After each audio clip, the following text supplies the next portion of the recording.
Antes de começar o vídeo, eu queria avisar que esse vídeo é uma versão com mais informações que o outro antigo que eu tinha feito. Então esse, de certa forma, é mais atualizado que o outro, ok? Eu podia fazer exatamente igual o outro, mas não ia ser legal com quem já viu. Por isso eu decidi colocar mais informações desse daqui, porque o outro logo logo vai ser excluído. É isso, aproveitei o vídeo.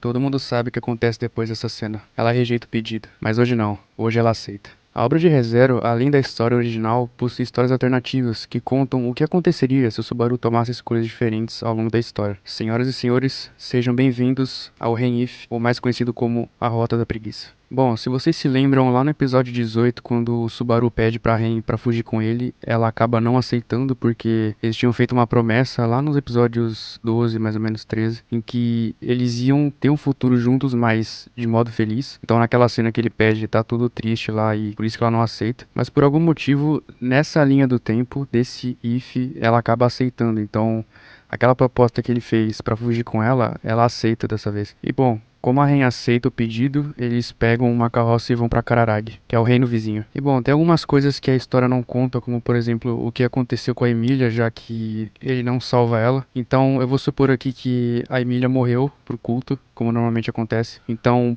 provavelmente o Puck tentou destruir o mundo de novo. Como outras linhas alternativas contam que o Puck tentou destruir, mas o Reinhard matou ele, então meio que o Puck não conseguiu destruir o mundo, tanto é que realmente ele não conseguiu, porque o Reinhardt é muito grande, então não aconteceu nada. Então o Reinhard matou ele e o Puck não destruiu o mundo e a Emília morreu. E provavelmente a Han também morreu porque ela tentou lutar. Mas como a história não conta nada disso, então é só uma suposição, ok? Nesse vídeo eu vou cobrir do prólogo até o capítulo 2, então esse vídeo vai ficar muito grande porque esses capítulos são bem extensos. Eu tentei pegar o máximo de detalhes possíveis, tá? Porque a maioria das coisas é diálogo, então eu meio que tenho que deixar mais fluido para vocês entenderem, ok? Prólogo. O início. Uma atmosfera ruim pairava na carruagem. Ren e Subaru tinham acabado de sair de Lugúnica. A carruagem estava lotada, e como eles não tinham dinheiro suficiente, eles não tiveram escolha. Tinha que ser desse jeito. Dentro da carruagem, Subaru estava tendo pesadelos, e isso estava deixando todo mundo lá dentro desconfortável. Ele dizia coisas como: eu sinto muito, eu sou tão fraco, eu sou inútil. E como isso estava incomodando quem estava lá, um pequeno demi-humano ofereceu ajuda a eles dois. Como eles estavam indo para Cararag, ele recomendou eles irem ver um lobo humano que morava em Banan, que era conhecido dele. A Ren no momento até estranhou a atitude, mas ele disse: pessoas têm que se ajudar no momento de necessidade, não sinta vergonha. Quanto mais vínculos você faz, mais vínculos bons você consegue. Essa é a visão cararaguiana. Só faltou ele falar da Tebayo, né, velho? E bom, a Ren aceita o papel dele enquanto o Subaru tá dormindo no colo dela. E realmente, aquele demi-humano foi um bom amigo, ele foi o único que ajudou a Ren. Capítulo 1. 2 meses. O reino de Cararag é dito como um dos 4 grandes reinos. Além de ser um reino comercial, a sua arquitetura e costumes são japoneses, o que deixa com quem leu com uma dúvida. Como isso foi possível? Vai ver, essa tela não invocou só o Subaru, né? Ele invocou outros japoneses também. O capítulo inicia com o Subaru e a Ren conversando, enquanto o Subaru tá se lamentando porque ele acabou causando problemas no trabalho dele. Ele disse que acabou estragando toda a carga que os demi-humanos estavam carregando, então ele tá fazendo um trabalho braçal e ele acabou quebrando mercadoria e tal. E como ele acabou destruindo mercadoria, o chefe dele acabou mandando ele embora, então ele ficou desempregado e é por isso que ele tá procurando um outro trabalho. E mesmo o Subaru tendo aquela forma patética por não conseguir um trabalho, a Ren mantém sempre a fé nele e ela diz que ele vai conseguir trabalhar logo logo. E a história desse if sempre diz que o Subaru tem um sotaque forte de Cararag e tal, mas pelo que eu entendi, Cararag tem um sotaque japonês mesmo, afinal o Subaru nunca teve contato com Cararag antes. Isso também é um indício que Cararag é uma cidade de invocados ou algo do tipo. Depois do Subaru e a Ren conversarem um pouco, o Subaru jura que vai conseguir um trabalho pra aliviar um pouco a Ren porque ela tá trabalhando pelos dois sozinha, então tá muito puxado pra ela. E o Subaru diz que vai conseguir trabalhar logo logo. A cena pula pro Subaru observando a segunda cidade e estado de Cararag, Banan. O Subaru tava caminhando e pensando: essa arquitetura me é familiar, parece do período Edo, da era Meiji ou da era Taisho. E bom, pra quem não sabe, essas duas eras são eras bem importantes pro Japão, se não me engano é da época de 1800 a 1900. Então ele meio que já tinha estudado isso e ele entendeu mais ou menos que a arquitetura era bem parecida. E além de tudo, a diversidade cultural em Cararag era muito grande, sempre tinha algum demi-humano andando pelas ruas. Antes de ir pra agência de empregos, o Subaru conversa com a Libel. O Alibel é o lobo humano que aquele demi-humano havia recomendado pra Ren na carroça. E nesse if, eles são grandes amigos. Nessa cena tem um diálogo entre ele e o Alibel que eles só ficam um reclamando do outro. É até engraçado ler, mas eu não vou contar aqui porque é muito papo furado. Mas de modo geral, a relação que eles têm é muito saudável. O Alibel zoa ele, o Subaru zoa o Alibel. Ambos apontam os defeitos de cada um e ambos tentam melhorar no que podem. E eu realmente não sei quem pode ficar com o título de melhor amigo, ou o Otto ou o Alibel. Depois deles terminar de conversar, o Subaru vai pra agência de empregos pra procurar um trabalho novo. Como sempre o Subaru olhava a mesma agência, ele acaba virando um amigo do dono de lá. E o dono de lá era o Klein. Enquanto o Subaru e o Klein conversavam, logo atrás deles aparece o Alibel. Ele diz que veio ver o futuro do menino Su. O Alibel entra na conversa e troca uma ideia com o Klein. E como o Alibel era muito influente, ele acaba fazendo com que o Klein indique o Subaru para um trabalho novo. O Subaru pega as opções que o Klein deu e analisa. Ele fica interessado num tal de Berço de Zareste, que é um lugar onde ficava um grande espírito. Mas como outra pessoa já tinha pegado, o Subaru não podia mais pegar. O problema é que o Klein esqueceu de tirar a quest depois que alguém pegou. O Klein fica meio sem jeito e ele acaba oferecendo um trabalho de empregado numa mansão. O Subaru até reclama, mas ele acaba aceitando porque ele não aguentava mais ver a Ren sofrendo daquele jeito, trabalhando sozinha na escola e tal, enquanto ele não tinha um emprego. O Klein fica feliz que o Subaru aceitou um emprego novo e diz que o seu novo patrão é o Sr. Riften, que é um negociante corajoso, mas é muito calmo. Logo depois disso, o Subaru volta pra casa e conta pra Ren sobre o novo trabalho. Ele diz que não é um trabalho de longo prazo, é de apenas um mês. A Ren diz que mesmo sendo curto já é um grande passo pro Subaru. O Subaru diz que vai trabalhar na mansão do Sr. Riften. A Ren diz conhecer o Riften, mas de apenas algumas crianças que estudam na escola dela. Ela pega a carta de apresentação do trabalho de Subaru e fica pensando, o que faz com que o Subaru pergunte pra ela o que tem de errado. A Ren diz que ouviu dizer que lá tem muitas mulheres e que ela sente ciúme se o Subaru for pra lá. O Subaru diz que é bobagem, que nada vai acontecer. O Subaru diz que a única pessoa no mundo que ele ama é a Ren e nada vai mudar isso. A Ren dá um sorriso e pede pro Subaru ajudar ela a arrumar a mesa pra eles jantarem. Logo depois da janta, o Subaru e a Ren vão pra cama. O Subaru diz que o trabalho dele começa depois de amanhã, mas a Ren diz que eles têm que ir com calma amanhã, e não hoje, se é que você me entende. Logo depois de 2 dias, o Subaru vai pra mansão do seu chefe, o Sr. Riften. Ele é bem recebido e é bem aceito pra trabalhar lá. E como os rumores eram verdadeiros, a mansão do Sr. Riften tinha muitas mulheres. Logo depois de alguns dias, o Subaru até reclama com seu chefe, dizendo que as empregadas ficavam assediando ele e que ficavam dando tapas na bunda dele. E como o Riften não tinha como contornar a situação, ele só disse que o Subaru tinha uma bela bunda. E ele até diz que ele não contrata homens porque os homens não conseguem ficar lá.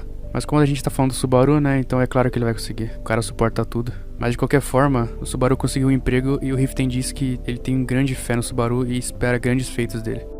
Capítulo 2. 3 meses. Depois de um tempo, o Subaru se torna um trabalhador muito bom na mansão e ganha respeito de todos lá dentro. O Riften até elogia ele e fala que ele é um cara muito esforçado. No último dia de trabalho do Subaru, ele ia ter uma festa e um banquete com vários convidados.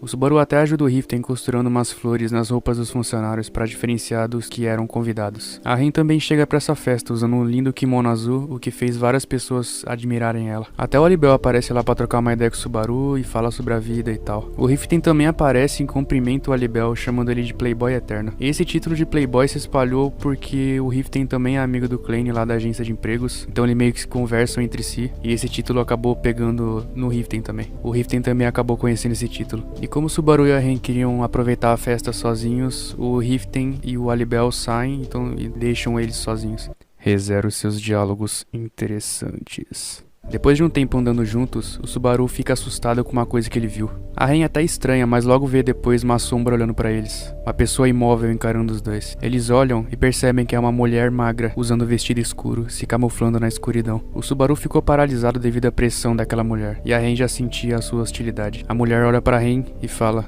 "Morra!", enquanto jogava magias de vento fatais nos dois. E como a Ren usava um kimono e carregava o Subaru todo travado, ela não tinha como lutar direito com ela. Depois de desviar muito dos ataques, a Ren estava muito cansada. Ela queria pelo menos salvar o Subaru daquilo. E quando aquela mulher desconhecida faz mais um ataque, a Ren entra na frente do Subaru. E antes que o ataque chegasse na Ren, uma sombra surge do nada e acaba bloqueando a magia com uma kunai. No meio das sombras, a Alibel apareceu ali para salvar os dois. O Subaru e a Ren estranham, mas o Alibel sabia o que fazer. Ele tinha que acabar com aquela mulher. E bom, nesse if em específico, o Subaru não conhecia o poder real do Alibel, então ele não tinha como saber se o Alibel ia conseguir lutar com ela ou não. Então por isso que ele fala que não queria deixar o Alibel sozinho lá.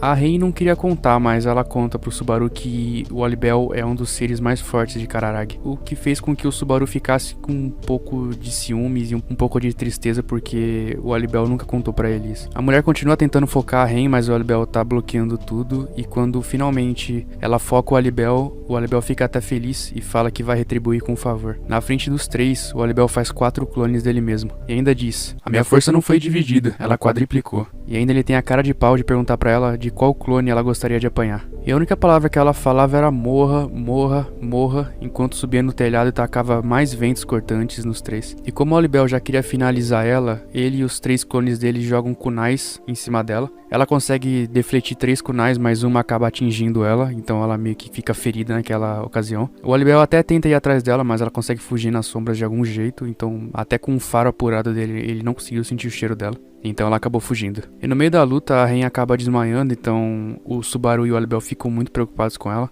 O Olibel até propõe levar ela pra casa e o Subaru fala que não, ele que ia levar ela pra casa. E o Olibel já entende o recado, ele vai atrás de um médico. Correndo com a Ren nos braços, o Subaru fica se culpando, ele fica falando que a culpa é dele e que ele devia ter feito alguma coisa e que a Ren pode morrer e a culpa pode ser totalmente dele e não daquela mulher. Ele tava muito desesperado nessa ocasião. Na mente dele podia ser toxina, podia ser doença, podia ser maldição, podia ser magia. Ele não sabia o que pensar primeiro. Ele chega em casa e coloca a Ren na cama e tenta chamar ela pelo nome, mas ela não responde, ela tá desmaiada. Ele até pega um pano úmido e põe na testa dela pra evitar febre ou algo do tipo. Depois de mais ou menos uns 10 minutos, ele escuta a porta abrir, então ele imagina que seja o Olibel. Quando ele vira pra olhar, é aquela mulher de novo. Só que dessa vez ela tava usando um kimono totalmente branco e limpo, e não aquele escuro e sujo da outra vez. E lógico, né, como o Subaru é todo impulsivo, ele voa pra cima da mulher no desespero de proteger a Ren. E ela reclama que ela não gosta de ser encarada, que não gosta de ser tocada, e o Subaru não entende isso, ele continua tentando atacar ela, tentando derrubar ela com golpes de luta. Só que todas as vezes que ele tentava atacar ela, ele era derrubado. Ele levantava e era derrubado, levantava e era derrubado.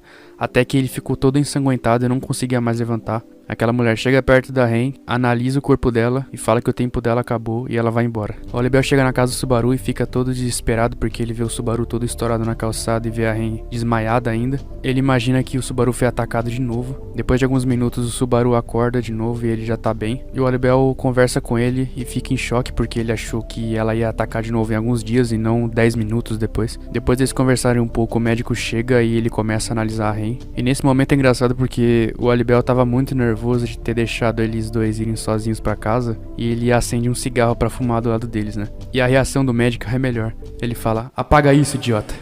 O cara tem muita coragem, velho. Depois de alguns minutos analisando o corpo da Ren, o médico fala que ela só tava cansada, tava muito exausta da luta e nada além disso. Ela tava totalmente saudável. Mas na realidade, tinha acontecido algo sim.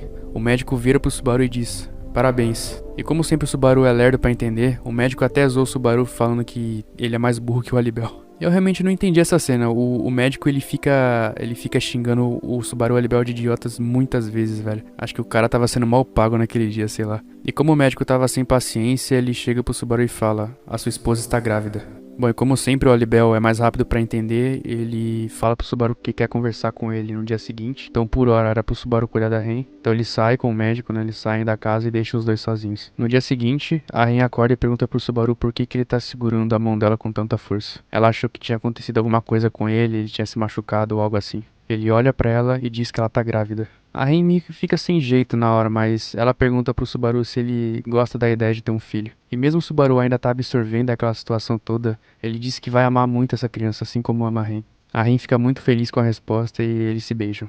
E bom, pessoal, esse foi o prólogo, o capítulo 1 e o capítulo 2 do Ren If. Tem muitos outros capítulos ainda pra mim contar pra vocês, então vai demorar um pouquinho porque esse tipo de vídeo demora pra ser produzido, tá? Eu tô mais ou menos uns 4 dias lendo e relendo o roteiro pra ficar mais mastigado possível pra vocês, mas vai sair tudo. Eu espero de coração que vocês tenham gostado. Eu tentei falar mais sobre os detalhes, mas como tem muito diálogo, fica meio difícil de eu falar tudo. Então eu espero que esse vídeo tenha pelo menos ficado mais claro que o outro. E se puderem, deixem o like aí, se inscrevam no canal e ativem as notificações que ajuda muito, ok? E lembrem-se, mesmo se tudo der errado, você ainda pode recomeçar do zero.